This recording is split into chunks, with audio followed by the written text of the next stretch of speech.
talk about public safety in South Shore. My name is Val Free, and I am the lead steward of the Neighborhood Network Alliance. The Neighborhood Network Alliance is a block club organization where we decided that we needed to take block clubs to the next level.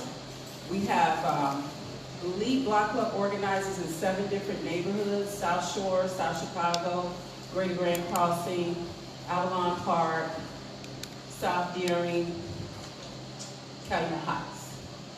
And the difference between those neighborhoods in South Shore, we are using South Shore as a pilot program to reactivate a way that South Shore used to organize way back before black folks even came on the scene. However, it was a good strategy, and it was a strategy where when organizers, where the community had a voice. Nothing happened in South Shore without coming to the people. And they did it through block club organizing. However, they also had a level called area councils, which I will get into. So the Neighborhood Network Alliance has been around since 2012. However, we've had a few transitions. And at one time, we were under an organization called the Planning Coalition. Some of you may be familiar with that. And we were an initiative called the Southeast Side Block Club Alliance. What we found in our organizing is that millennials and Gen Xers are not attracted to block clubs. They see block clubs as it has a stigma. So if you say, would you like to be interested in a block club, a lot of times they shy away. And we decided to find a different way to deal with them where they will be more interested in still getting involved in their neighborhoods by tapping into the human capital on the block. And how we're doing that is we take the area councils model that I'm talking about, which is a 15 to 40 block radius. If you all paid attention, you might have got a slip where there was like some squares on it. So it's a 15 to 40 block radius where the community members govern that area. They're the eyes and ears of that area. They are the gatekeepers of that area. And what we're doing is reactivating them. There are 9 on the east side of Stony, and there are 3 on the west side of Stony. There are a total of 333 blocks altogether in South Shore. And what we're doing is saying, hey, let's reactivate these area councils. The oldest area council in South Shore is the Jackson Park Highlands. How many people are familiar with them? Of course. The reason why the Jackson Park Highlands get a lot of the things they want, most people think is because they have money. But there are a lot of areas in South Shore where they have money as well. They're influential and affluent as well. However, they're not organized. And so what we're doing is saying, hey, let's reactivate the area councils so that we can have power in our neighborhoods, in our areas. So we take a 20 to 40 block radius, and today, since we're talking about public safety, and we go block by block and say, hey, are you interested in public safety? And create a network of people who are interested in public safety. A lot of times you're gonna find you have retired policemen, security, a lot of different people who are never really interested in the block club, but they are interested in public safety and would like to figure out how to do that. So if we're bringing all of those people together, we should be able to have a network of public safety ideas, professionals, and experts, or just people who would like to get involved to bring something out of South Shore. As we're doing that, we also say, hey, would you like to be a part of a network for education, economic development, health and wellness? Our goal is to figure out what your interest is and see how we tap into that and have you use your resources to invest back into your neighborhood. Today, we're kicking off our public safety piece, and the lead person for that is going to be Joseph Mosley. Joseph is a retired policeman he has good ideas, and he's committed to the community. So I would like for Joseph to just say a few words before we move on.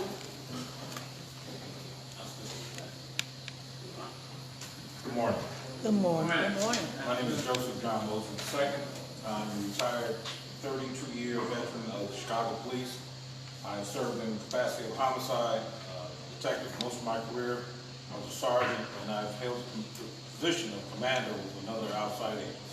I have co-authored a couple of books. I've written 6 grants. Been in a couple of shootings, and I'm taking a bomb out of a car. So when I tell you something, it's not something I saw on TV. This is stuff that I did. My purview, or my view of policing, is a lot stranger than most, as most of my friends in here will tell you. I would like to believe that with the new mayor, we'll be able to go towards her, toward her administration, with a new idea of what policing should look like. Obviously, policing has got to change. I mean, everybody in the room has to agree with that. Yes. Everything is not one-sided, as people will have you believe, and everything is not as it seems. That being said, let's have some more conversation, and we'll go forward. You'll have a chance to talk with me and investigate me a little bit more in a later moment. Thank you. Thank you. So can we just, since this is a smaller crowd, can we just go around the room and introduce ourselves and say what neighborhoods you're from? Because I know there are a few people that's not from South Shore, but just so everybody knows who's in the room, can we start over here? I'm going to be a little bit. I think I'm in the South Shore, the Central South Shore area. Okay. And I'm Beverly Morris. Been living here for 48 years. Thank you. Cy Smith, Cartersville, Georgia.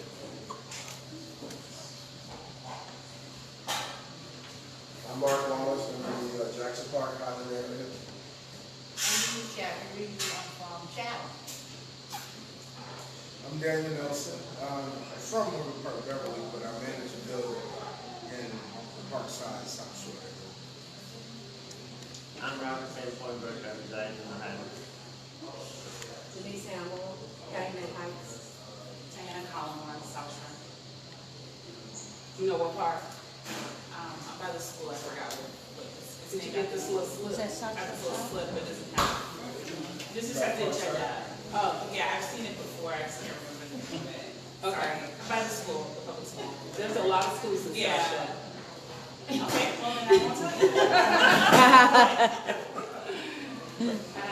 My name's Karen Flores, and I don't know, just say Woodline area, 2 blocks away. Okay. Kim Milton, South Shore area. I think I'm in South Shore South. That's an area. Central South Shore. Central South Shore. Yeah, I was like, The gentleman who came in, can you introduce yourself? Yeah. Where you live? Hi, everybody. How you doing? My name is Chris. I'm from South Chicago. Okay. So, first of all, if you look at your agendas on the back, we're asking you all to do a few things. First, if you have your phones, your cell phones, like our page. Follow us on Twitter, Instagram, take a picture, and hashtag these words on the back, so we can keep a history of what we're doing.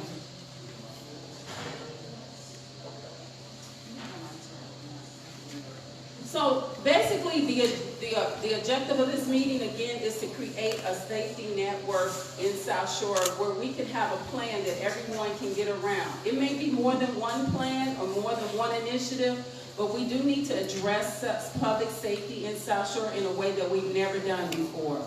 As a matter of fact, I really don't know where it's been a movement for public safety, but we would like to create a movement around public safety. And with that, we want to do it through our area council model. So if you live in Jackson Park Highlands, or you live in Parkside, or you live in Central South Shore, or wherever you live, how do you connect with the other people in your neighborhood in that area to say, hey, we're interested in building a network for public safety, and we do that. We haven't done anything like that yet. What we've actually done is maybe had groups come together around public safety, but not necessarily public safety. But if we look at our motto, which I'm kind of not really going through properly, so let me go back and just go over it in a way where you understand it. So our goal is to partner with a block club or start a block club and ask those leaders to find someone on their block that's interested in public safety. We're going to just focus on public safety today. Within that area council, they create that network of people who are interested in, who's working on public safety. Their goal is to identify a delegate that would represent public safety from their area. So if we're working on, right now we're working on the east side of Stony, and if you were to hire a delegate, it should be at least 9 delegates from South Shore who are called the delegates of public safety for South Shore. Once those delegates are identified, they are to come together every so often. It could be once a month, it could be every 3 months, if you all would decide, but you all should be, the delegates should be bringing together information, problem solving, pooling their resources together, the same thing that's happening in their area, but on a more unified level. And so they become the voice for South Shore all together for public safety. In those meetings, there should be elected officials, government agencies, and whoever works on public safety working with you. So it could be a nonprofit organization, an institution, and a community member. Can you all kind of see that going from the bottom up? Okay, so that's where we are. That's where we're working on. Public safety is our first initiative. We want to get that off the ground because our mayor has made that a priority as well. If you all paid attention, that was one of the things that she talked about that got her elected. So if we're talking about it and we're moving in that direction, we should be getting resources for public safety, correct? Yes. Yeah. So if we're moving in an organized fashion, she should be able to understand that this is not just a regular come to a meeting, we're going to talk about public safety, but they have a movement going on, they have structure, they know who their people are, because what happened is, as you are going to these different meetings and you're doing different things, everyone should know who's responsible for what. You're no longer in a meeting without accountability. You're no longer at a meeting and no one knows who was at that meeting. How many times we have had meetings or our elected officials or government agencies have said, we had a meeting, but no one knew who was in that meeting. So now is your opportunity to know who's supposed to be in that meeting, and if they're not, we should know why.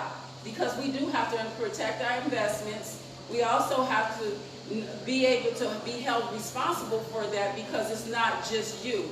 I can't tell you how many times I've been to meetings and Miss Sally is just glad because the alderman said, come to the meeting, but you don't have a clue to what she wants from what happened in that meeting. So there should always be a report out in your area council. If I don't have the PowerPoint, but if you have any, can you, based on what I've already said, can you tell me that you find any holes in that? Anybody? Okay. Well, because you talked about organizing, like the blocks, clubs having delegates, but we already said that block clubs, a lot of them, and I'm still new, but from what I heard you say earlier, they're not as effective for people joining in, so then it feels like there's already a fall right Well, there. so right there. what, and I'm glad you asked that question because I get that all the time. Block clubs are not going anywhere. Yeah.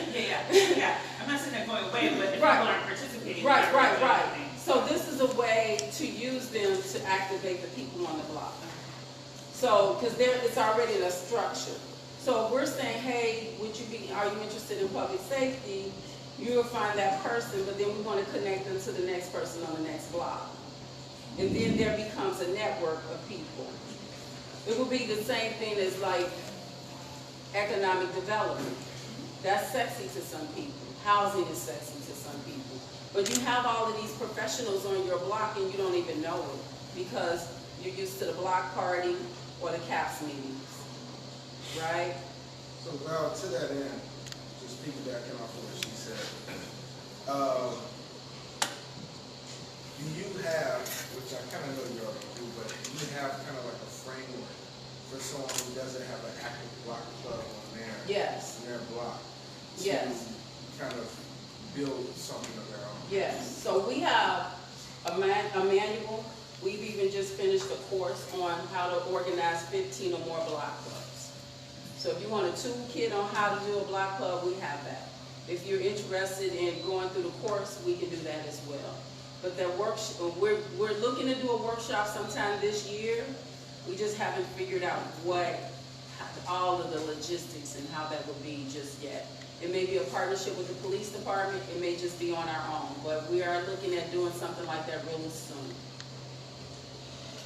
If there is a low participation in the block club meetings, outside of CAT meetings, block club meetings, and possible door-to-door advances, what are the different options that are being used?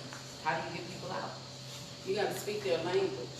So again, you might not be interested in public safety. You might be interested in arts and culture. You might be interested in housing, education.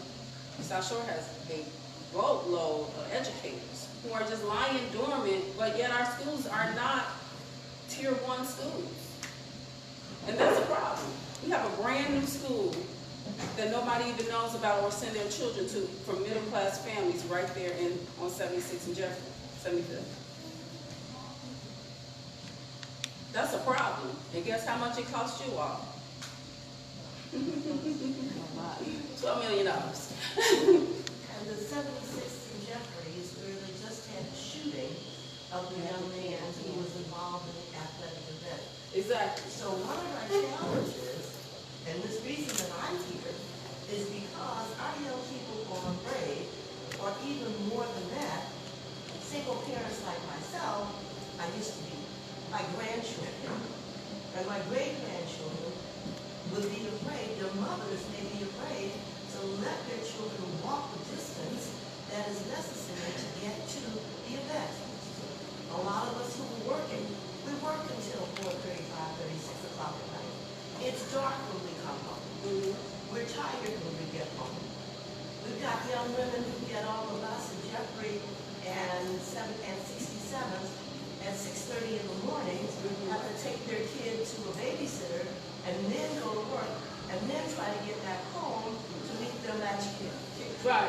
So I think we all kind of know the issues, but what are we going to do about it? Is that what this is for?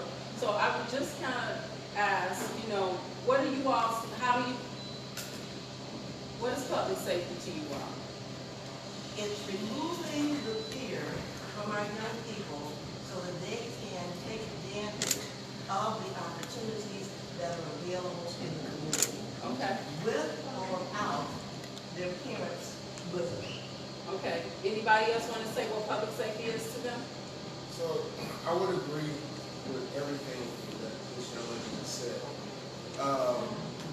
But to add on, it would be our responsibility to create an environment for them to feel safe.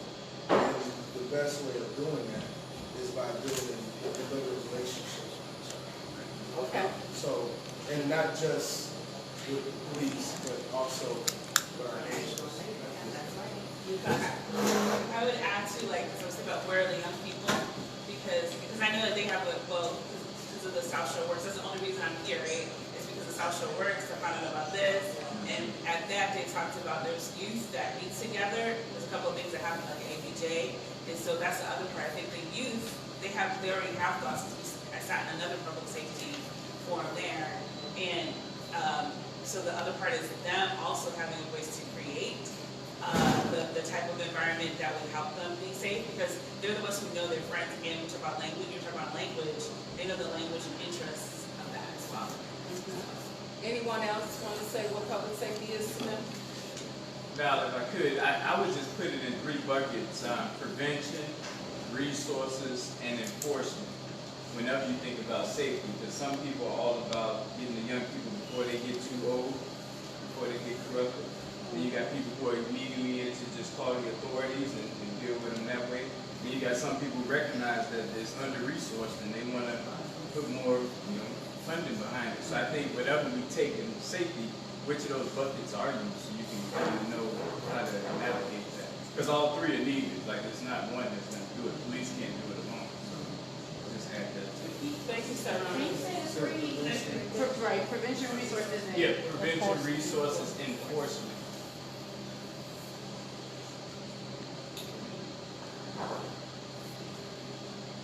So then the question would be, what do you all think are the top issues in South Shore in terms of public safety? We don't have relationships with each other. At the end of the day, so just to out me, I'm representing a nonprofit agency, Mercy on Voice of Prayers. But we've been in the neighborhood for about, 7 years now? And just recently, we've had a major safety event where safety issue where a couple of our windows where we have young kids who shot out. And, it's a crew of guys that is literally showing their muscle and taking over the block. However, where my building sits, there's a elementary school, Parkside Elementary, right across the street from where these guys are. And then catty corner from our building, there's a domestic violence transitional housing where they house young children too. And in talking through how we were going to address the issue, I reached out to Parkside and I reached out to this other agency, and they all had the exact same concerns, but none of them were talking with each other. Not until I began that conversation. I then reached out to Commander Hannah. I reached out to the Alderman's office. I reached out to our friends at Jackson Park Highlands. And they all had the exact same concern about the exact same spot, and nobody was really talking to each other. So from our vantage point, and the guys that I'm talking about, these are kids. You know what I'm saying? Like, they couldn't be any more than 17 years old. But when you walk past a crew of 12 of them smoking weed, you know what I'm saying, people get intimidated to even engage them. Not me though, but at the same time, that's the issue. So not only are we not engaging the actual source, but we're not even engaging each other who have the exact same concerns. So, relationships, at the end of the day. Anyone else outside of relationships? A part of that should be that everybody who is involved in the neighborhood is concerned about the same issues, share email addresses, so we can talk back and forth, not necessarily face to face, but we can share those interests and know that we're not alone. Right. That somebody is working at this. Okay. One of the major issues is participation. Communication is definitely an issue, but getting people to actually participate. There have been a number of things that I have attempted to do over the course of years, and participation is abysmal if you have it at all. I mean, we did a big thing last year, and I had 10, 12 different folks that were participating in it. They all said they wanted to repeat that this year, and the very first time I tried to get the people together, I had 3 people show up. It was going no place. So there has to be more of a groundswell of the people. We had something earlier this year on my particular block where people were complaining about stuff that was going on at the end of the block, and I said, let's do some positive loitering. Let's get out there. We can just talk to each other, have a barbecue, whatever. Nobody on my block responded to that. I had someone 2 blocks away who said they'd participate. So, right now today. And I think that was my comment as well. We need to be visible. We can come together in a meeting, but then nobody knows, there's no effect from it, So we need to think about more outreach, participating in community. There are probably a lot of things going on in the community that we can just even be a part of. And then there's some things that we can take the initiative on. So when you say visible, what does it look like to you? Just what the gentleman was saying, you know, let's just say we have a barbecue in the park or something. And it wouldn't have to just be a block club. It could be, you know, yeah. You know, just, and it's for the people in the community to come out and just enjoy each other. So so basically, that sounds like a marketing and branding. We need to have more promotion about it, more of a movement. That's what I'm hearing you say. Something that gets the ear of people who are looking for something to do and don't know where to get it. Okay. And back in the day, long ago, almost ancient history, we had phone trees. So each person was responsible for, or who wanted, to just, hey, come on, I'm going, get ready, get your coat on, and let's go. Okay. It might be your next door neighbor, it might be a neighbor 3 blocks away, it might be somebody across the area. So But everybody knows their phone numbers. So are you saying that we need stronger communications? We need communication, but we also need participation. For example, today, in our area, there was an effort to clean up a street, a particular street in the area. There were about 12 stops there. That's a lot. Thank God. Pretty strong, man. But you know, we found out that the streets weren't as dirty as we had been told. But the idea was that people came out and participated in the activity. Okay, so I'm just kind of moving forward.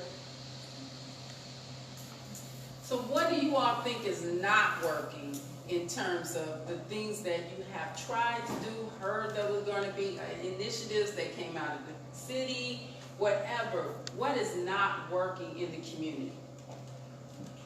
I'm Mark Wallace. Let me just say, because I listen to a lot of this rhetoric from meeting to meeting, and it is all it's all the same, and it all has a place. But I've been in Chicago now for 35 years, and we have a dysfunctional community on every side where we reside. And we have organizations that meet and community members that meet and are concerned about our communities. We have commanders that come out and police officers and people who've been a part of the community that come out and give it and share information. We have an economic deprivation that exists in our community, and until economic deprivation is dealt with, we are not going to police our way out of these problems. We have people, like we're sitting here in this room, and most of us in this room probably earn a decent living and live a decent life.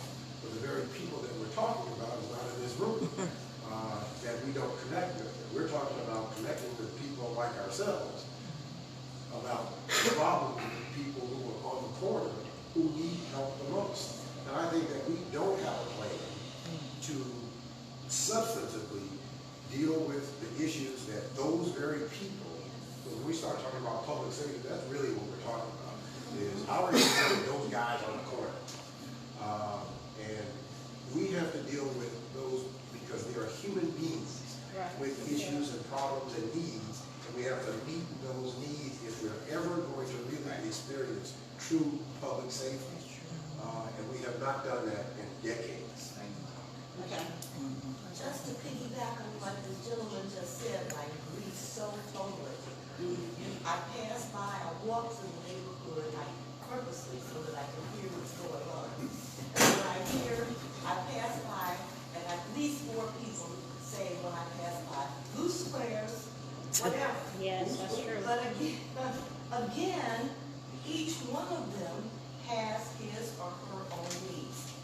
And you said there were groups of educators in the South Shore area. They're probably on mental health, groups of mental health people who we could contact, whose expertise we could use.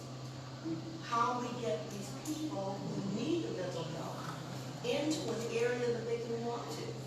If you're in 71st and Jeffrey, how do you get from there to another section of town? But if in the South Shore area, we have the mental health facilities and we have the mental health people who have skills right there so they can walk to it easily or just fall into it. If I can just say that on, and I hope that everybody will write this down, on June the 24th, I do a radio program on WDON on Monday and Wednesday from 9 to midnight. But on June the 21st, I'll be talking with... First or 24th, at 9 o'clock. I'll be talking with a gentleman by the name of Joe Max Higgins, who was able to bring some strong economic development to the poorest region in the poorest state in the United States of America, where unemployment was at 20%. And in a decade, they were able to bring in $6 billion worth of industry, 6,000 jobs of people who were once earning $7 and $8 an hour, now earning $50,000 to $100,000 a year, and they've gone from 20% unemployment down to 4% unemployment. I'm going to have that gentleman on my program on the 24th, and hopefully bring him in 9 p.m. This is really a component that we collectively have to zero in and make sure that our governor, that our mayor, that our Cook County Board, our president, and all of those who are responsible for public policy, if we're really going to deal with public safety, it cannot be all on the shoulders of the police department. Right? It cannot be on the shoulders of the police department. There is nowhere in Chicago or nowhere in the suburbs where you have economically strong communities where you have high rates of crime and high rates of violence. They don't have it. Where you have economically strong communities, you have people who are living pretty stably. We have to find the ways to address that kind of carnage. That is the real violence that is happening in our communities. I agree, and that's why we have all of those different buckets people can fall into to address it. But the thing is, even while we are building economic development, strengthening our houses and all of that, people are still getting shot, homes are being broken into, girls are coming up missing, whatever the case may be. So we have to have some tangible items and some immediate things that we can do that's short and long term to deal with that. Because I'm also a proponent of we also need to deal with our character outside of violence, because I can be broke as hell and don't have to commit a crime, but we still have people who are committing crimes, and we still use that conversation that we need jobs, but no, we really need character at the end of the day, because it's a choice, and I'm not saying that the economic piece is not very valid. I'm just saying we have to do both. Well, no, I said it is a collective, and it's very easy to say, that people who are involved in activity or criminal activity, that they have character problems, and that because a person may not have resources, they might not do that sort of thing. But wherever you go in the world, not just in Chicago, in the world, where you have high rates of economic deprivation, you have high rates of violence and crime, I agree. and all kinds of activities and behaviors that are not becoming to a healthy society. So I understand. I just want you to know, I'm not debunking it. I'm just saying that there's so many layers to No, I it. get it. I get it. But I think that where we have a hemorrhaging problem, we have to deal with that. Where it's hemorrhaging. And that is a serious area that we are not dealing with. The character issues, I can help a person with character if that person's basic needs are being met. I mean, there's been all kinds of studies that show that a person who today is, and I have many examples of people that some people will label as crackheads or dope fiends or whatever, that are now medical doctors, that are now lawyers, that are CPAs, that are social service providers, because their basic needs were being met, and they were getting the kind of support, and they developed in being the kind of people of character that we all would want for our communities to be. So I think that we have to really get focused and zero in on where the real carnage is that is happening in our communities, because the symptoms of that comes out of it comes with bad character and that sort of thing. Not necessarily that they're bad people. These are people who are in bad situations. So you had something?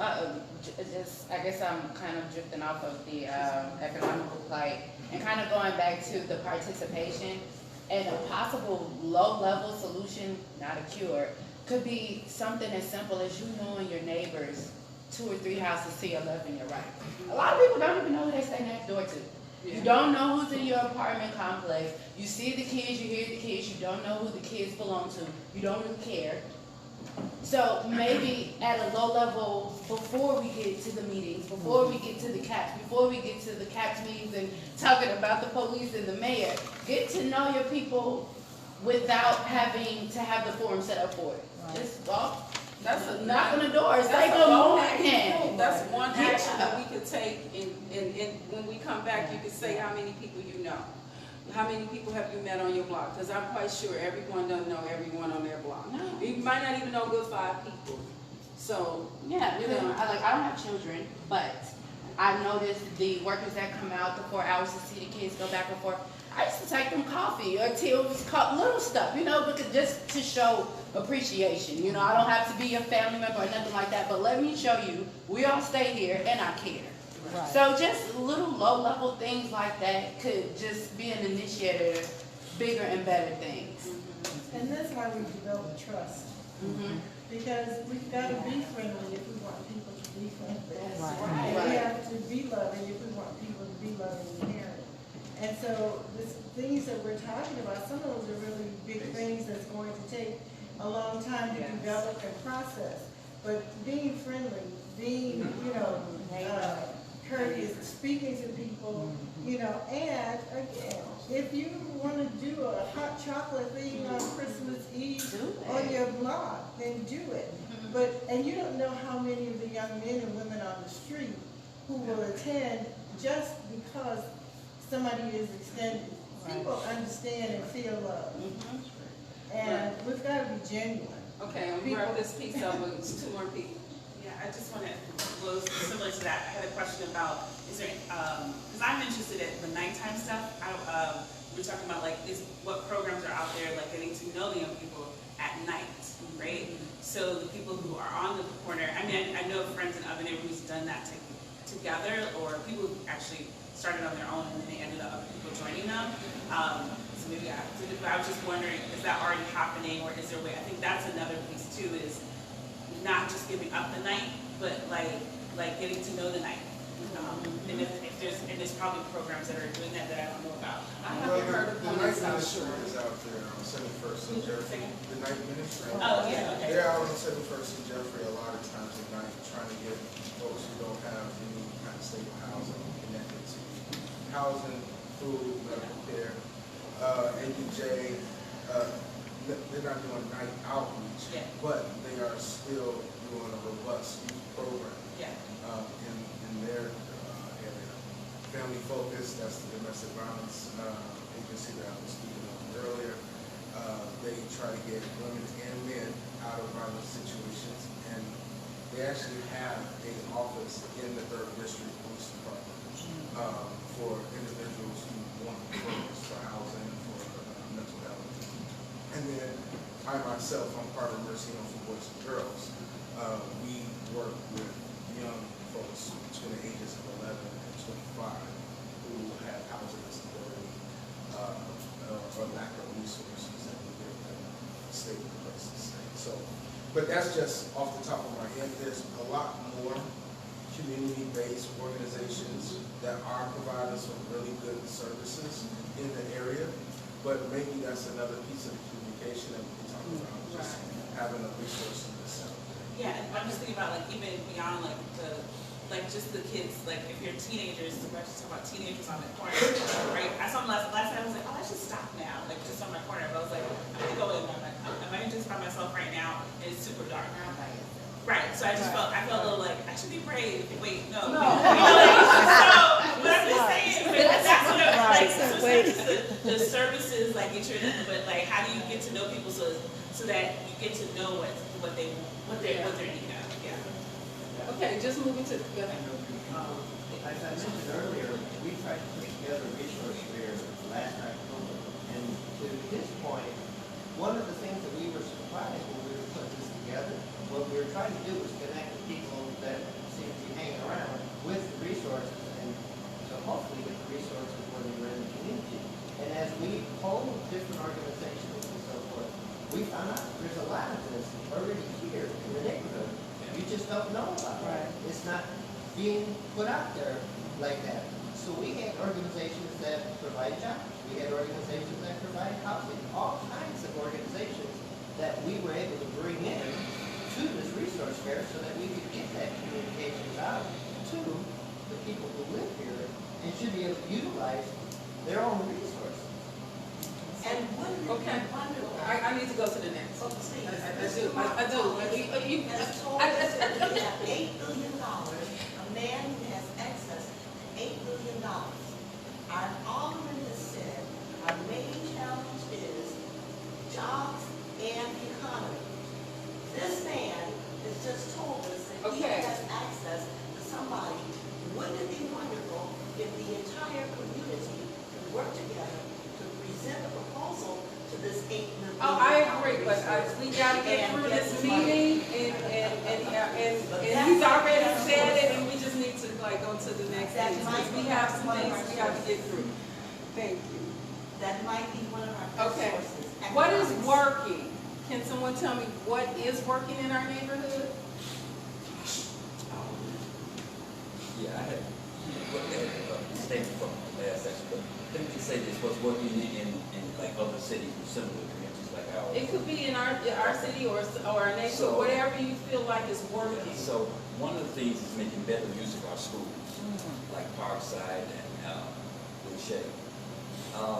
Most of the people that we see hanging on the streets at one time, or even in juvenile detention center, at one time was a student at Chicago Public Schools, if not some Catholic schools. So what we've done is we begin to shift the problems out to alternative schools, and then you have a whole bunch of folks who are there. So if you make better, I mean, you can identify someone with a mental illness, problems at home, first and second grade by their behavior, because the kids that copy their behavior. So if you jump in on the prevention end and begin to provide services in the schools, you would have a better, right now the schools are forming on testing and scores and things like that. So, I was hoping we could get into like the school. So rather than what they're doing in Baltimore, one of the things they're doing is they don't suspend schools, suspend students. They have meditation rooms. Rather than saying the pledge of allegiance all the time, they have breathing sessions, and they've done some of that stuff in schools here in Chicago too. It's working. Yeah, it's working. It's working because but one of the other things they have is they have the community schools. We have some of those. We have a lot of magnet schools and academic centers and all that. So in the community school, this is how it works. You live in a decided area like Parkside, and people can interact with the parents and the students, whether the parents come up to school or not. You can go to their area. So there needs to be more resources in the school. Because a lot of the guys that you want to provide economic services to, they're not prepared, they're not job worthy. But if you're talking about doing something right now, it needs to be on the kindergarten, first grade, second grade end to help stop feeding this process. Teachers and nurses and school psychologists just do a lot of testing. They don't do too much in terms of therapy. But if you can intervene in the schools, which is where you have, look, what you do the most is what you'll be best at. So if you're in school learning 7 hours worth of history, English, and math, you might be best at that, but you're not going to be, and you don't learn any manners, whether it's, you can say it's problems at home or whatever it is, then you're gonna carry that out to the street. Whether you get a job or not, you don't have any discipline, you're not gonna keep it. So that's Anyone else have something that's working? I have one other. Oh, I'm sorry. Yeah, so in front of my house, so our neighborhood, we combined 2 blocks, so Euclid, 74, Michelle wasn't there, 74 to 72nd place, right? And so they split the ward, so now it's 8th ward and we're the end of the 5th ward. So we still have this 2 blocks of things, and it's right, getting to know your neighbor. So in front of me, we wanted to put up signs, this is the traditional signs, this is the 8th block, this is the 73rd Euclid, no gun playing, no drugs, all this other stuff. So I have a sign in front of my house that I can just exchange. And so every 2 weeks or so, I put something that Maya Angelou has said, or something like that on both sides. You know, do you know what street is named after Emmett Till? And so the kids come back, and they want to know how the 54 countries in Africa. Can you name 5? Can you name? It's sort of stuff like that. Right, it's interactive. Right. And adults come back and say, "Have you the one that put those signs up?" And I say, "Yeah." And they say, "Man, I really enjoy those signs." You know, so stuff like that. It doesn't take a lot, but you have to interact with people. And light, you talking about getting out of your car at night? No. I don't even have the lights. I don't even have the lights on in my car. So when I open my car door, it's dark. But my house is lit up. I live on the corner. It's lit up on the side, and the back, and the front with motion detectors. So that's just some of the things that I'm doing over there. Okay. Anyone else? Can you introduce yourself? Yeah, my name is Chris. I come from outside the neighborhood, but it's an interesting conversation. So I can think of 2 things. One, where I come from San Antonio, Texas, and I used to do neighborhood watch there, and I did it because there's a lot of stupid things going on, you know, a lot of break-ins and stuff. I don't like that, and that worked. It was fun. I like that. And unfortunately, I don't really know anybody in my neighborhood who's into stuff like that. But you know, to return to like who we are, deep down, we're self-governing people. You know, right now we live in systems where we're being imposed upon all the time. But you know, I think we have to embrace the positivity that we're not meant to be servants and you know people who control our own fates and our own communities and all that. Another thing, I don't know if it's been mentioned here, but the end of drug prohibition. Anytime I see studies, you know, it's good that we're decriminalizing marijuana in different ways, but I think it's good to keep pushing for the end of drug prohibition too. And I don't know what's the focus of crime here, right? We don't acknowledge the crimes of like government and crimes of capitalists too. So, but yeah, it's a whole nother level of social justice. Go ahead.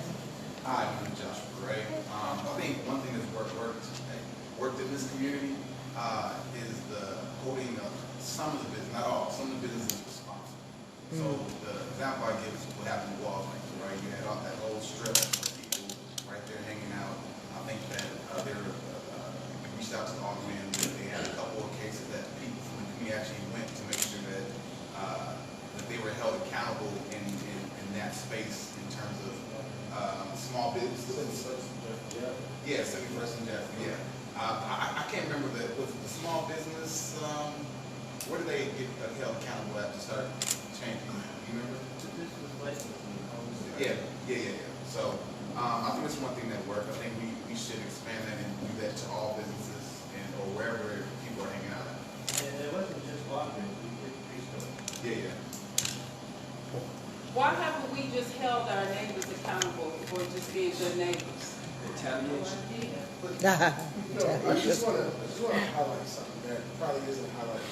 Josh Spring, their name already rings in my ear because I've talked to Mr. Norris and Radar. But this is Jackson Park Highland Association. Right. They're talking about holding businesses accountable because they're organized. You know what I'm saying? Correct. You have a particular role in that association, right? What's your role?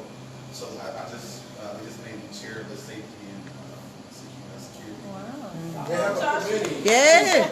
So you got to work with us. But my point being, though, is that this is working. You know what I'm saying? And if we can branch Organization. that, or if we could kind of get that same energy that you guys have, because it's powerful, then we could also emulate some of those things, spread out across the whole neighborhood. And so that goes back to activating your area councils. Right now, we're working on 4. If you're interested in activating your area council and you saw your where you live on that little grid, please let me know. But I think that one of the things that we are not doing is self-correcting. And how do we self-correct our neighbors? How do we self-correct ourselves? How do we police ourselves? You go over in Chinatown, they don't need 1,000 police because they self-correct. It's a different culture, but it's a simple holding one another accountable at the same time. The principle doesn't change. Yes. I think that people have to be more open to be willing to be embraced. It used to be the theory or the say, so if it takes a village to raise a child, the village can't say nothing to the kids now. That's right. And that's a problem. But it's developing that relationship where you can, because you can, if you have that relationship, the one that you just talked about, well, why are you on this block? Go home. But even that's why you have to establish effective communication, though, because you could say that, and then you'll have the mother or the father coming at you. You know, Like there are kids on, and I live in probably one of the roughest areas of South Shore. But there are kids over there that I have developed relationships that I don't even know their parents, okay? But if they see me coming, they're gonna straighten up. If I say you need to go in their house, they're going. They're just going. see, and that's If I say you don't even need to be around here because you moved, why are you here? When they see me, they hide. you're just one person, though. I know, but the principle is what I'm trying. It's not about me being one person. It's about developing those relationships of trust. That's why I see the fact. Yeah, you just said that. Those was your You have something to say?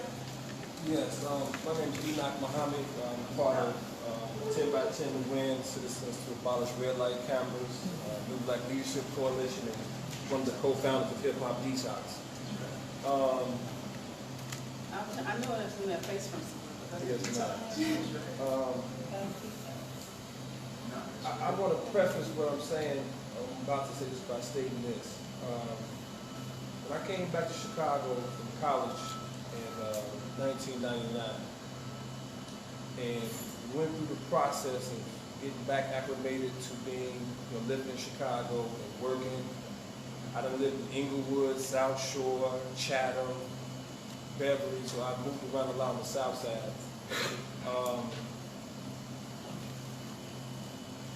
One of the things that I think that's working, it's not good, that's working.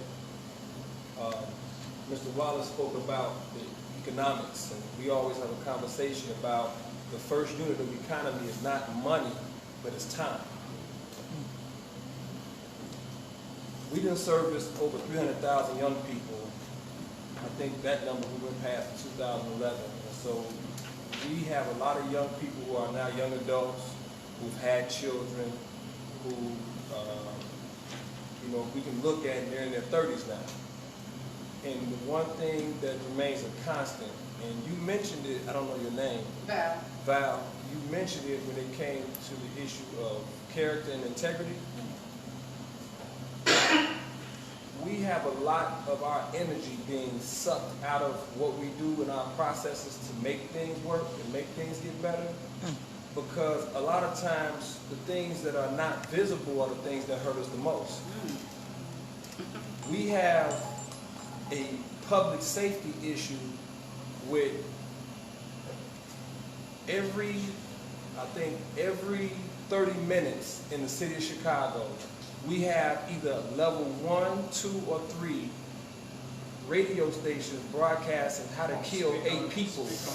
How to kill 8 people in the most perfect way to show that you're a hitter or a shooter. We have third graders. In the last 3 or 4 years, we have had schools that all around the city of Chicago have said, no, we don't want you to work with our 7th and 8th graders. please go to our third graders. Oh, yeah, you're right. Because they're coming to school and we're finding out that they carry guns, they smoke weed, and Big Homie is not 18, 19, Big Homie 15, 16. Because mom is wherever she is and dad's wherever he is. What's working is that we downplay the reality that thought precedes the action. We downplay the reality of the power of the tongue. We downplay the reality that we're going to get our instructions from somebody somewhere. I remember having a young boy when we first started doing programming in the early 2000s tell me that Eminem's album was his Bible.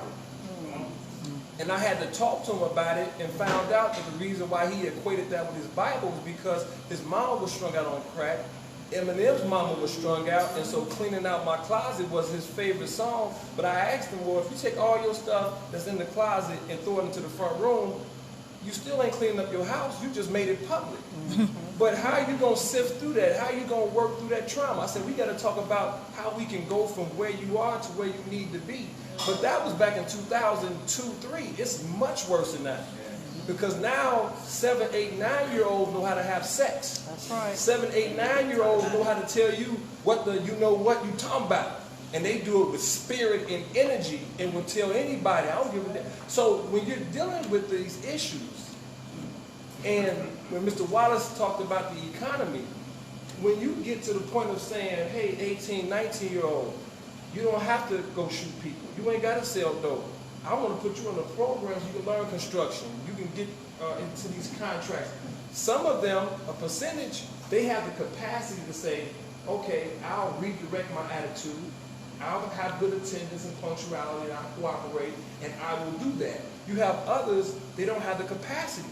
They have to go through something to alter them because they spent the last 15, 20 years being programmed. And so right now, there's a lot of energy being sucked where this conversation is happening all over the city of Chicago, and every meeting I go into, and I rotate, and I tell Mr. Wallace and others, I'm going to come to the meetings. If I get a chance, I'll come. But when we come, I think that some of the things that we consider low-hanging fruit, they're very dangerous low-hanging fruit, but we're going to have to find a way to attack it because either our children are on Spotify or Rhapsody, but the lowest hanging fruit is just to turn on the radio. And when you turn on the radio, all you got to do is spend 30 minutes listening to the numbers of the songs that are being played. And most of the songs that are being played right now are telling you how to be self-destructive in a way where there's no filters now. So I would say that it should be added that when we come together, that should be something that is a low-hanging fruit, that's a dangerous low-hanging fruit, because lastly, I'll say this. Some of the people that I work with in the music industry have said there's a group called City Girls. And when they came out last year, I wasn't acquainted with them, but it was in October, I think in November, when I became acquainted with them. They are much worse than Cardi B, Nicki Minaj. They're on a whole other level. But when I saw them and all the girls started saying period, everything is period. Well, the reason why this is happening though is because my friend was told that the artists he had that were girls, they're too clean. They don't want nothing clean. It gotta be ratchet. And I said, he said, and I'm not racist, but he said this person was a white person who was telling me this. And I said, well, we should have asked him, would you have wanted white girls to be represented in this way? Because if you wouldn't, why would you want for us what you don't want for yourself? So we're going to have to find ways to connect with them on that level because all the young people, they know about this very well. I have one question for you, just because you said a lot, and it was all true. What would be a quick action that we could take to build up to bigger actions to deal with that? Because I agree with you.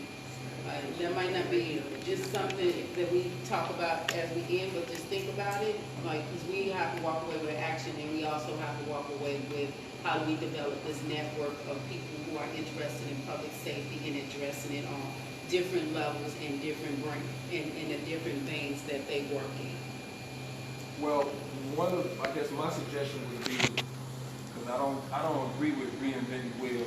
I hate that. Me too, I agree Um, with you. There two entities that I work with, Hip Hop Heritage Month, which the city of Chicago has acknowledged July as being Hip Hop Heritage Month.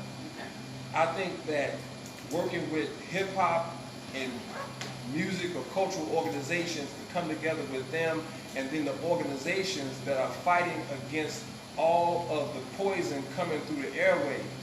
Because you have a lot of different people that are doing that. If we could come together in July, and whether we make a public statement, whether it's at Clear Channel, iHeart radio station, corporations who have backed, because when you listen to all this music, there's always a product being sold. So I think that if a statement is put out there that goes beyond saying we're going to stop the hits for 2 hours and then we're going to put on murder music as soon as we get through stopping it, we're going to put as much murder music out there after talking about stopping the killing or stopping the violence. I think that that could be a start, but I don't believe that we're going to be successful in putting a dent in this process or in this poison. We're not going to put a dent in it if we don't agree that it has to be a protracted process. And we have to look at it as this is a business, this is an investment. And so just like the school to prison pipeline is an investment, there has to be a disinvestment in poison. And there has to be an investment in healing. So let me ask this question. Are there people that work in those organizations that would be willing to work with us? Sure, I met with some yesterday. Okay, cool. So we'll talk about that. But about the 20th, they're doing the protest, Clear the Airways Project, parking lot. And they're saying across the country, they want you not to shop at McDonald's and Subway, because they're backing iHeartRadio and Clear Channel. That'd be easy. So that's the 20th of this month, which is next Thursday. You got it, right. 21st and 22nd. DC, Philly, Chicago, Atlanta. They're saying don't spend money with those two sponsors. And your event is in July what? No, I'm not. It's not actually an event. This would be something that if we For the month of communicated July. in the month of July, the whole month is Hip Hop Heritage Month. Okay. But if we communicated and said, hey, let's agree to do something together, then we come together and we make it happen. Okay. But it's not an actual event as far as what we're talking about. Okay, so you all hear that, July is around the corner, so we should be getting prepared for a campaign to do whatever that takes to begin to shut this stuff down. We will be working with you all on ideas on how to make that move. We have a pretty large database of people that's ready to go. We just kind of need, instructions. Okay. Funded by this man who has $8 million. She focused, she got the money, she on the money. I hear you. We got you. We heard him loud and clear. We understand the process of community development to do all of these things in South Shore under a single umbrella. We got you. We just have to departmentalize everything because everything don't work in one pot. But we need the umbrella first. Well, so we're the backbone organization. We're the backbone organization. Okay? So, as she was saying, how do we unify around public safety as one neighborhood? I'm saying that we put a rush and some urgency on activating these area councils and pulling up these public safety at the same time while we're working on a plan that would work. Because there's so many things happening. I never heard anybody say anything about the girls that's coming up missing, and they are coming up missing. Yes. Yes. They are. Would you like to speak to that? Well, first, Does he want a mic? all right, we'll start by 22nd. Can you come? I would like that. I can get a picture of him too. Just take it.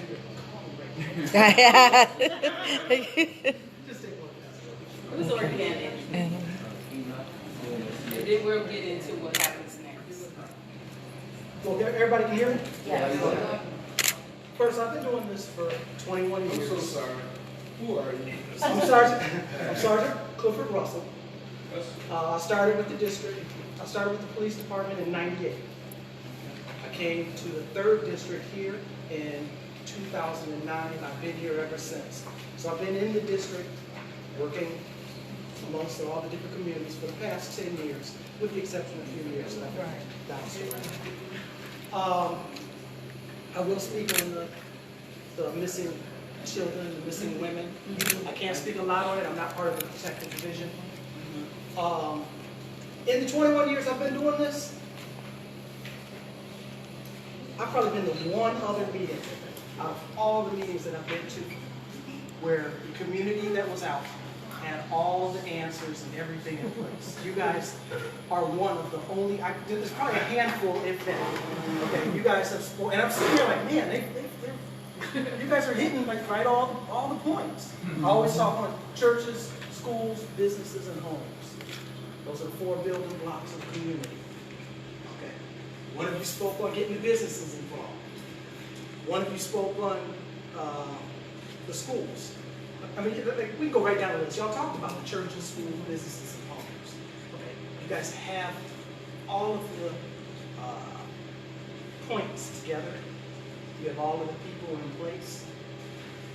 What everybody has to do as a group, Neighborhood Network Alliance, as a group, go into the neighborhoods. One thing that I never heard anybody say yet was, and he kind of got close on it when he was saying that he was going to encourage and like with the problems with the children and everything, and he wanted to go out and encourage them and talk to them.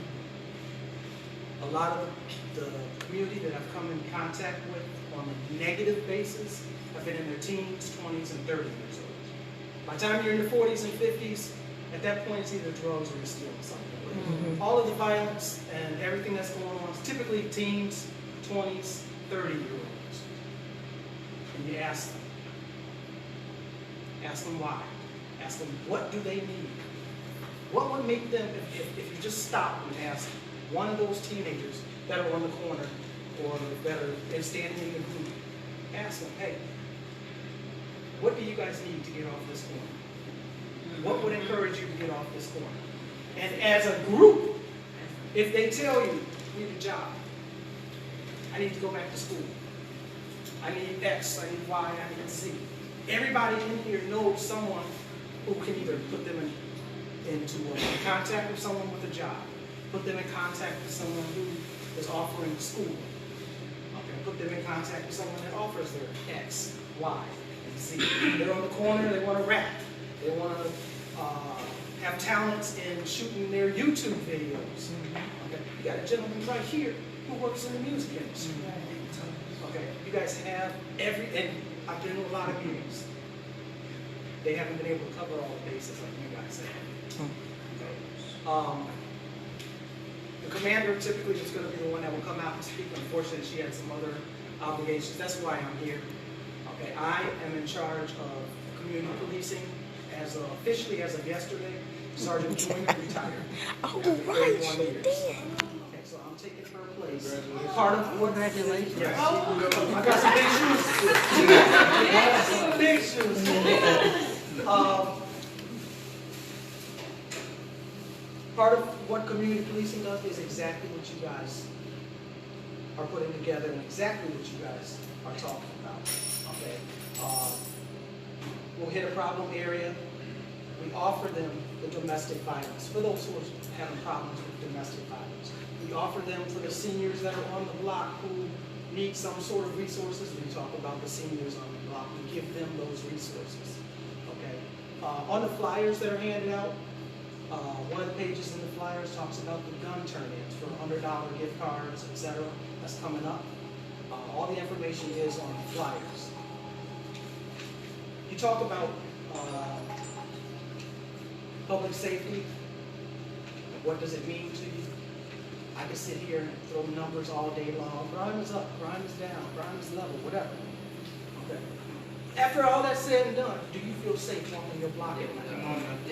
Exactly. So then what good is saying crime is up, crime is down, crime is level? If you don't feel safe on your own block, then what does it matter when you say crime is in any direction? So the next question is, what do you do about it? Again, why don't you feel safe on that block? Is it because of the 5 guys that are on the corner?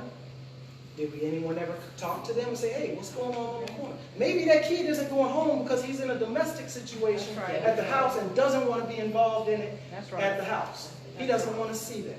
Okay, so the only way for him to get out of that is to go and stand over here. It's 8, 9 o'clock at night. He can't go to the park.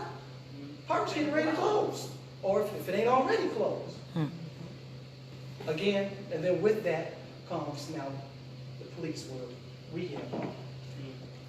You never asked, what could you do? Or you never asked the kids on the corner, these who were young and impressionable, and you never offered them the opportunities. Easiest thing to do is, hey, call 911. Hey, I got 4 guys standing on the corner. Okay, well, the problem with that is standing on the corner is not illegal. Give you an example. I'm part of a fraternity. So, if me and we'll say 5 or 6 of my fraternity brothers all stand on the corner and we got purple and gold on. Purple and gold. So now all of a sudden, they've got, now all of a sudden the car comes in. Hey, 6 people, they're all got on purple and gold. They're all standing there. They're doing handshakes. They're talking this and that. Police show up. What they're thinking is that it's a gang. Okay. It's not necessarily a gang, and it's not illegal to stand on the corner. Okay. So it has to be some kind of a crime that's taking place, but it takes the community. I've already mentioned it takes a village to raise. It takes a village. Okay. You guys have said the same thing. The police cannot arrest their way out of it, just as much as the businesses can't only serve to certain people. Okay. It's going to take the churches, the schools, the businesses, and the homes to work in conjunction with each other to get the job done. What I would encourage you guys, as a group, again, as a group, is because you've got all the resources in place. And a lot of the meetings, they don't have that. You guys have that. Right now, just in this room, amongst the people in this room, you've got that. That next step should be that problem corner on, give me a corner. There you go. Okay. As a group, you guys are showing up. 69th and Ridgeland, hey, what's going on over here? What would it take to get you from here? Oh, well, why don't you talk to this gentleman over here? He's got that. Oh, why don't you talk to this lady over here? She knows some people that are in that organization. Okay. The missing kids.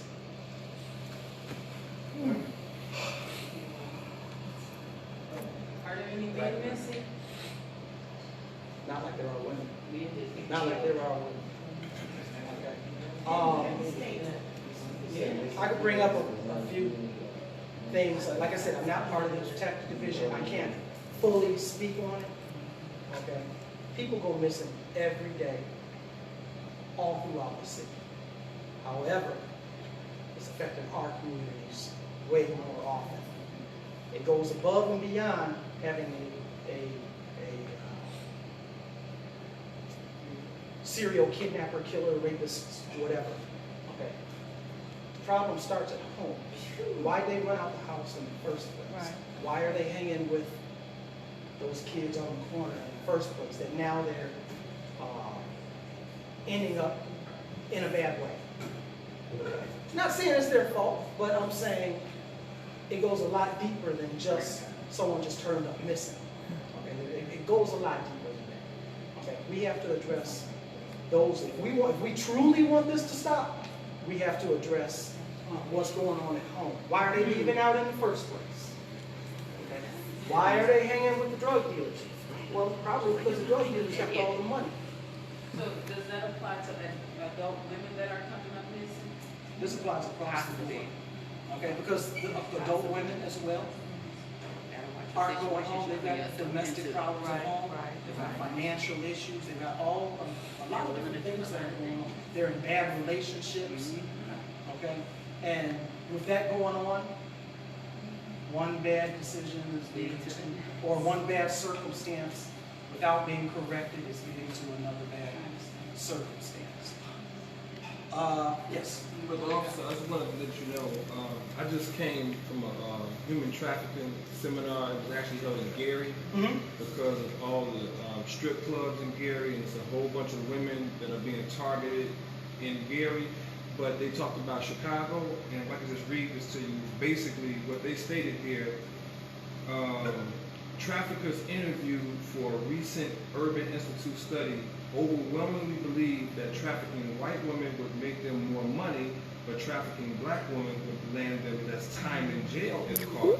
So basically, 62% of human trafficking suspects are African American, 52% of all juvenile prostitution arrests are African American, 42% of victims of human trafficking are African Americans, and the demand for African Americans for sexual exploitation is 4 times higher than that of other races. And so with some of the guys that I've worked with in the streets, 2 things have come up in the last probably 4 months. One, some of the guys had one friend who he was in Roseland leaving the liquor store at 1 in the morning.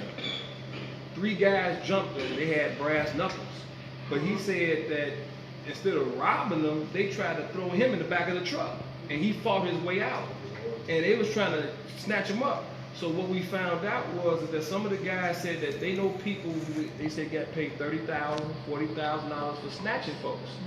And so this has been going on, and so it's guys that's on the street that's watching their back, because there are people that are doing this for pay, and then some of the guys somehow got out of jail. So what we were told was, when I was at the seminar, is that because this is the second on the black market, they say this is the second most lucrative business in the world right now is human trafficking.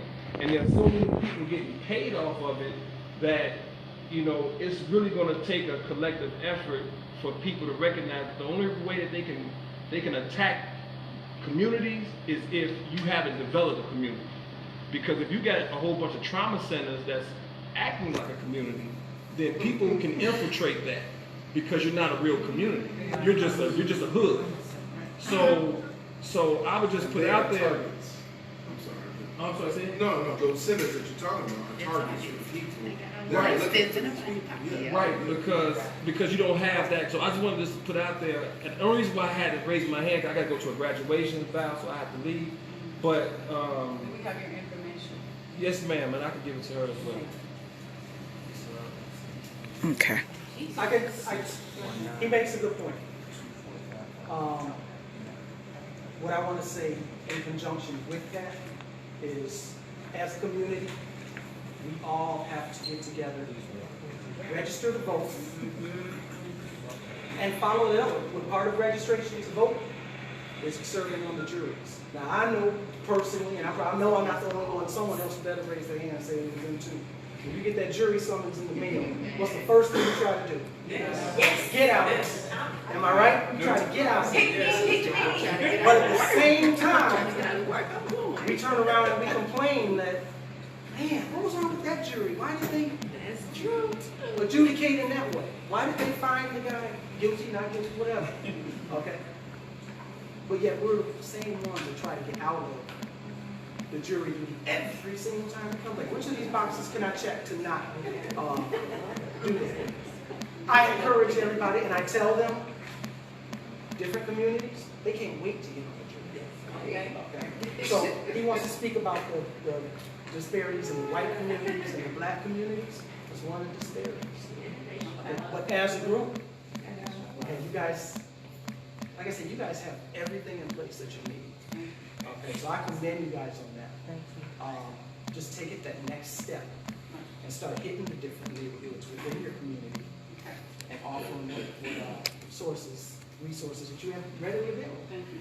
So, Thank you. You're And just based on what Brother Enoch said in terms of, if we're going back to how we activate our area councils, and we have a public safety network of folks on every block. There's eyes and ears that we don't even know, who we know and trust to be able to do it. Because I can't tell you how many times I've heard these stories about girls in our area on their way to school getting snatched or almost got snatched up. So these are things that we have to be thinking about. What I want to do is, as you look, we need to build a public safety network in South Shore. And how we're going to do that and begin to resolve some of those issues, we have to put a structure together that we can do that. One of the things that we need is somebody that likes to do research. Is there anybody in the room that just like to do research? Depends on what type of. Around public safety. Okay. I have a question. I am trained in doing research, so I'm happy to help in this regard. My question is, I just saw one flyer about this event. Is this a community policing initiative in conjunction with Chicago Community? Or is this We're creating a public safety network along with our partners, the police department, whoever. We're looking to just make sure that we feel safe in our neighborhoods, and not only feel safe, but a lot safer. one of my ways I show solidarity with my community is the police department has an enormous amount of our city budget, so I'm unwilling to do free work for the police department. We're not, okay. So I just, something I would be out there Okay. to understand. Okay. So what I could say is. One voice, one floor, one voice, one floor, one voice, one floor, one voice, one floor, one voice, one floor. Thank you. University of Chicago, in partnership with Thrive, which is also a research-based agency, they have the Urban Labs, which conduct all types of public safety research in the city of Chicago. I have a point person there. I could put you in contact. Okay, that's cool. Thank you. That's Daniel Nelson. Anyone interested in outreach, communications and outreach? We need to join. You like outreach? Okay, give her your name. Communications. That means make sure that the emails go out, make sure the phone calls are made, help build this tree. Anybody interested in that? Okay. Joe Mosley is your point person for the Public Safety Committee. I hope that you all decide to come to the next meeting. If you look at your agenda, the next meeting is Wednesday, June 26th, 5:30 to 7:30 at the Avalon Park Library. The South Shore Library is under rehab. And what we're going to do is begin to create our actions that we can take from low-hanging fruit to wherever we want to go, high-hanging fruit. But we do need some quick actions so that we can build this momentum that we need to move some things. And even if, like today, the first thing that we do, because you'll get a report out on our meeting and the things that we should do. Even if today, if we have just walked away with, when we come back to the next meeting, we know 5 people on our block that we didn't know, that would be great. How many people can do that? Just 5 people. Okay? So if you did 5 people, even if it was take them some coffee, some cookies, they have this initiative on the north side, it's called Sitting on the Porch. You go to the porch on the neighbors and you introduce yourselves. You can do that. That could be an initiative on your block, just one block at a time. We're going to do this, sit on our porch and get to know our neighbors. Yeah, I wanted to share something after you. Okay. So, our first action is that. I just want you not to forget that I have brought some. Yeah, I want you to come talk about that. Oh, I got to talk about it? Well, you should tell people what they're going to. Okay, so Beverly has some posters out there for your window that says we call the police. Right? We report violence. We report violence. Make sure you get that and put it in your window. That's another way to create this movement. And if you want to get some for your block, there's a number that you can call. Okay. But you have to get that, you have something, you can Yeah. come up, you wanna Please, come yeah. up? Cause that's the action, the next meeting again is that it's time for announcements and people who have things to do. Did anybody sign up for the raffle? I know. Announce the raffle. Nobody, Right here. oh Lord, okay, I can't do this.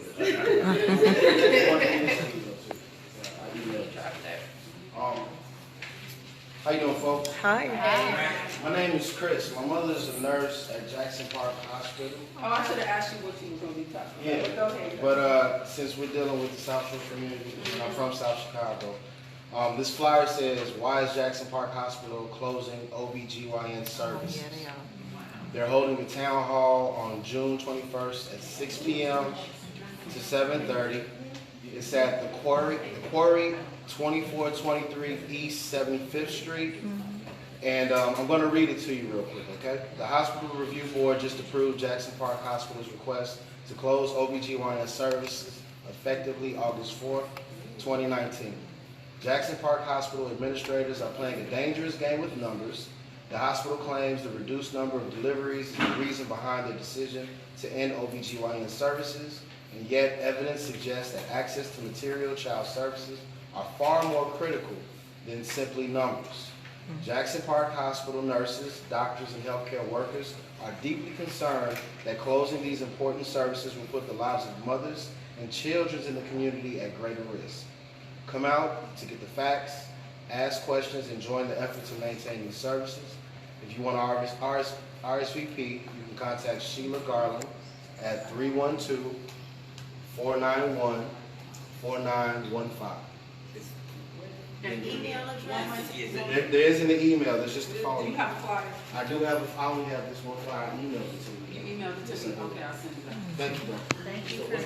What's that number again? 312? Okay, anyone else have any announcements? I have one. Come on. Jim's got an AB. Make it short. Make it short.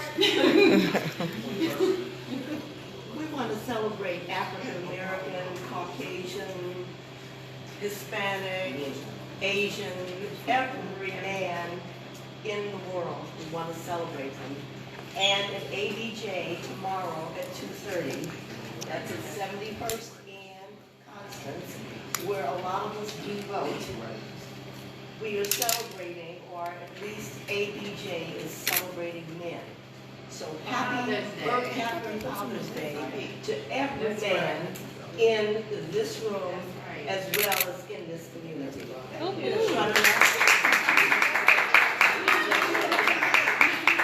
Anyone else has a 2:30? Okay. First of all, you haven't introduced yourself and told us who you are. I'd be delighted to. I can come up and use the mic or. First, let's know who you are when you come to the Yeah, mic. my name is Julian. I live at 70th and Paxton. I was invited to this meeting because I was discussing on Nextdoor with folks about housing. I'm a tenant organizer by necessity because I live in a building that has been purchased by a slumlord. There's 5 of our buildings. It's South Lakeside properties, lakefront properties. If you live in Central South Shore, you've seen their signs. I have plenty of information. If you are a tenant, I have plenty of information about your housing rights and contact information for us as tenant organizers. We work with Hyde Park Tenants United and Tenants United Woodlawn to coordinate because one of our big challenges is corporate landlords. We're not necessarily right now running into a whole lot of issues with you own a 3-flat and rent out 2 of the buildings. That's not really an issue. What we're dealing with is people living in San Francisco and Florida that have billions of dollars of capital who are exploiting our neighborhood. Yeah, Pangea recently got told off by the Chicago Reader. But there are lots of corporations of this type who are attracted to South Shore because of the Obama Center. They think that there's a lot of money to be made from us. Yes, I will wrap it up. I'm happy to talk to People, basic information, I got lots of lit. Happy to give information. I would like to invite you to be on our housing committee because we are looking at legal ways to deal with Pangea, so you. Absolutely, yeah. Let's see that. Frances Lake, who sits in the back, she is one of the co-chairs of housing, so you can talk to her. Okay.